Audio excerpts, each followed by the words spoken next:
जय श्री राम, जय बजरंगबली। आपका स्वागत है मिस्टिक हीलिंग्स में। हाजिर हैं हम एक नई वीडियो के साथ, एक नए टॉपिक के साथ। लेकिन उससे पहले अगर आपने अभी तक मेरे चैनल को सब्सक्राइब नहीं किया है तो मेरे चैनल को सब्सक्राइब करें और बेल नोटिफिकेशन को क्लिक करना ना भूलें, जिससे नए वीडियोस आप तक पहुंचते रहे। और वीडियोस अच्छी लगती हैं तो इन्हें लाइक और शेयर अवश्य करें। आज हम आपके लेकर आए हैं वरुथनी एकादशी कब है, शुभ मुहूर्त, पूजा विधि, पारण समय, उपाय और कथा। ये सब कुछ आपको एक ही वीडियो में मिलेगा। तो सबसे पहले हम बात करेंगे शुभ मुहूर्त की। कितने बजे शुरू होगी एकादशी और कितने बजे पारण समय होगा। एकादशी शुरू होगी 15 अप्रैल को रात को 8:45 से शुरू हो जाएगी एकादशी। वरुथनी एकादशी का व्रत रखा जाएगा 16 अप्रैल को।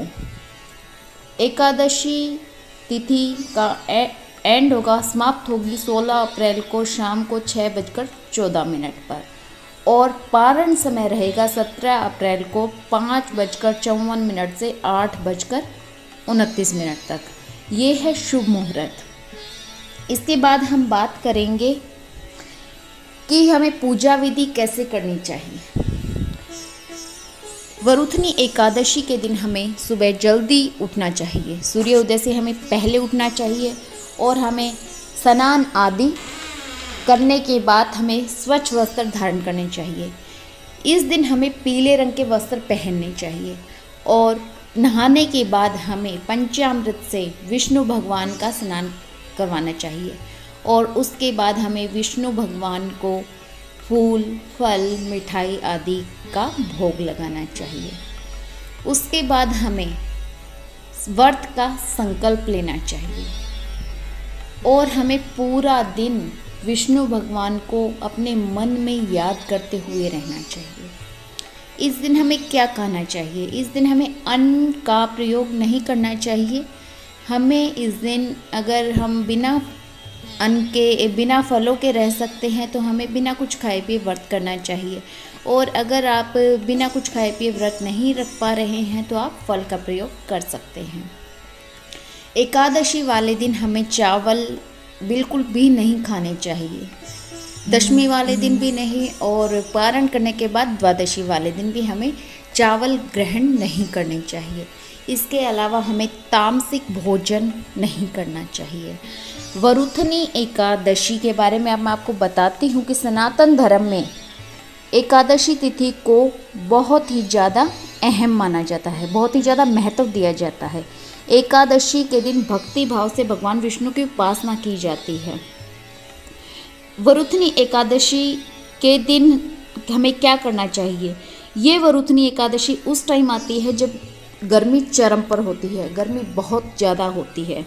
तो इस एकादशी पर हमें दान करना चाहिए। हमें किस चीज़ का दान करना चाहिए? हमें पानी पिलाना चाहिए लोगों को। जहाँ तक हो सके हमें पानी के साथ साथ हमें कहीं ना कहीं प्याऊ खुलवा देने चाहिए या फिर जल से भरा हुआ मटका हमें दान देना चाहिए।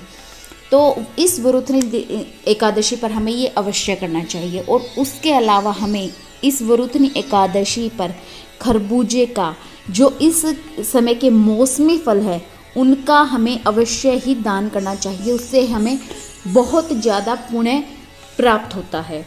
तो आप इस एकादशी पर जल का, मौसमी फलों का, जिनमें बहुत ज़्यादा जल होता है, जैसे तरबूज हो गया, खरबूजा हो गया, हमें इनका दान करना चाहिए।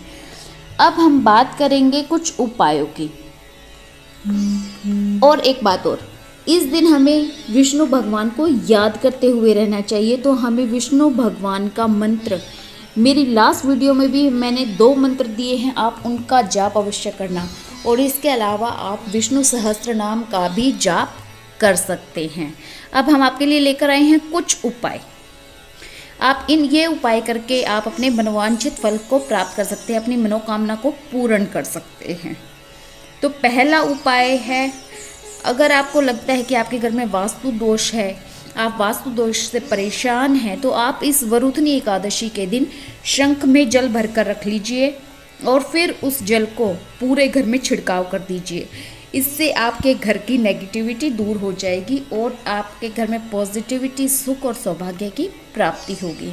अगर आपके परिवार में कलह रहती है और आप इससे निजात पाना चाहते हैं तो इस दिन आप भगवान विष्णु को तुलसी अवश्य अर्पित करें और साथ ही भोग में तुलसी जरूर चढ़ाना है आपको, क्योंकि विष्णु भगवान को तुलसी अति प्रिय है।